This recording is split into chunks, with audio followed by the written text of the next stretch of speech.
Assalamualaikum anak-anak Ibu. Selamat pagi. Apakah semuanya sehat? Baik, sebelum kita mulai pembelajaran kita pada pagi hari ini, sebaiknya kita mengucapkan basmalah terlebih dahulu.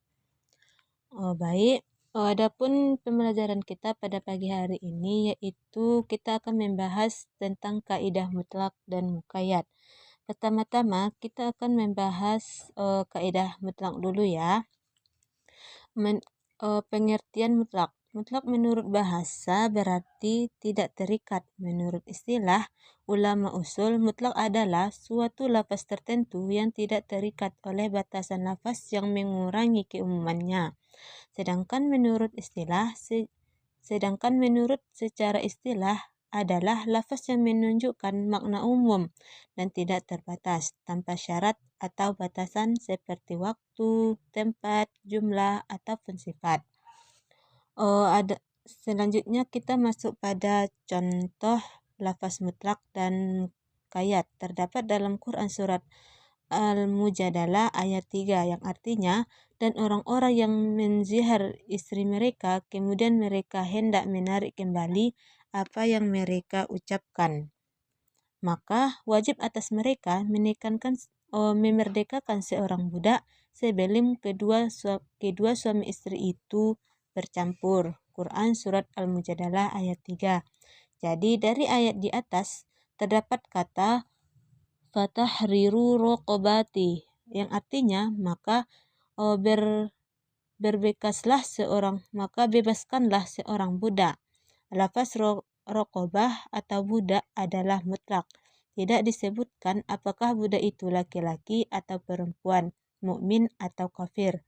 Hal ini menunjukkan bahwa hukum dalam ayat tersebut bersifat umum dan tidak dibatasi oleh sifat atau kriteria tertentu pada objeknya. Selanjutnya kita masuk kepada poin yang kedua, yaitu kaidah muqayyad. Muqayyad menurut bahasa berarti terikat, sedangkan menurut ulama usul adalah suatu lafaz tertentu yang dibatasi oleh batasan lafaz lain yang mengurangi keumumannya. Sedangkan menurut istilah, muqayyad adalah lafaz dalam Al-Quran atau hadis yang pengertiannya dibatasi oleh sifat, syarat, atau tambahan tertentu. Ini berlawanan dengan mutlak yang bersifat umum dan tidak dibatasi. Adapun contohnya terdapat dalam Quran surat An-Nisa ayat 92 yang artinya, dan tidak layak bagi seorang mukmin membunuh seorang mukmin yang lain kecuali karena tersalah atau tidak sengaja, dan barang siapa membunuh seorang mukmin karena tersalah, hendaklah ia memerdekakan seorang hamba sahaya yang beriman. Dari ayat di atas terdapat kata fatahriru raqabati mu'minat yang artinya memerdekakan seorang budak yang beriman. Kata raqabah atau budak dibatasi dengan sifat mukmin yang beriman. Ayat ini juga membuat bentuk muqayyad, yaitu pembatasan hukum dengan sifat tertentu, seperti syarat bahwa budak yang memerdekakan harus yang beriman. Selanjutnya kita masuk kepada poin yang C, yaitu hukum lafaz mutlak dan muqayyad. Lafaz mutlak hendaknya tetap dipegang sesuai dengan sifat kemutlakannya. Selama tidak ada dalil yang membatasinya, begitu juga dengan muqayyad.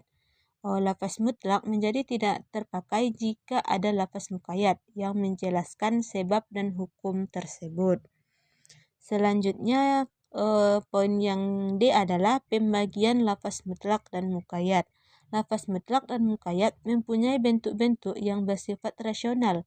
Bentuk-bentuk yang realitas sebagai berikut. Yang pertama, sebab dan hukumnya sama. Dalam hal ini, mutlak harus ditarik pada yang muqayyad. Artinya, muqayyad menjadi penjelasan mutlak, seperti puasa. Untuk kafarat sumpah, lafaz ini dalam qiraah mutawatir yang terdapat dalam mushaf diungkapkan secara mutlak. Selanjutnya poin yang kedua, yaitu sebab sama namun bukan berbeda. Dalam hal ini masing-masing mutlak dan muqayyad tetap pada tempatnya sendiri. Selanjutnya kita masuk kepada materi yang terakhir, yaitu hal-hal yang diperselisihkan dalam mutlak dan muqayyad. Yang pertama, kemutlakan dan kemukayatan terdapat pada sebab hukum, namun masalah dan hukumnya sama. Menurut jumhur ulama dan kalangan Syafi'iyah, Maliki, dan Hanafiyah, dalam masalah ini wajib membawa mutlak kepada muqayyad. Oleh sebab itu, mereka tidak mewajibkan zakat fitrah kepada hamba sahaya, sedangkan ulama Hanafiyah tidak mewajibkan membawa lafaz mutlak dan muqayyad. Oleh sebab itu, ulama Hanafiyah mewajibkan zakat fitrah atas hamba sahaya secara mutlak. Selanjutnya, yang kedua adalah mutlak dan muqayyad terdapat pada nas yang sama hukumnya, namun sebabnya berbeda. Masalah ini juga diperselisihkan menurut ulama Hanafiyah. Tidak boleh membawa mutlak pada muqayyad, melainkan masing-masing berlaku sesuai dengan sifatnya. Oleh sebab itu, ulama Hanafiyah pada kafarat zihar tidak mensyaratkan hamba mukmin. Sebaliknya, menurut jumhur ulama, harus membawa mutlak kepada muqayyad secara mutlak. Namun, sebagian ulama Syafi'iyah mutlak dibawa pada muqayyad apabila ilat hukum yang sama, yakni dengan jalan kifas. Mungkin sekian materi kita pada pagi hari ini. Semoga anak-anak ibu bisa memahami materi kita. Sebelum kita tutup pembelajaran kita, alangkah baiknya kita mengucapkan hamdalah. Sekian dari ibu. Assalamualaikum warahmatullahi wabarakatuh.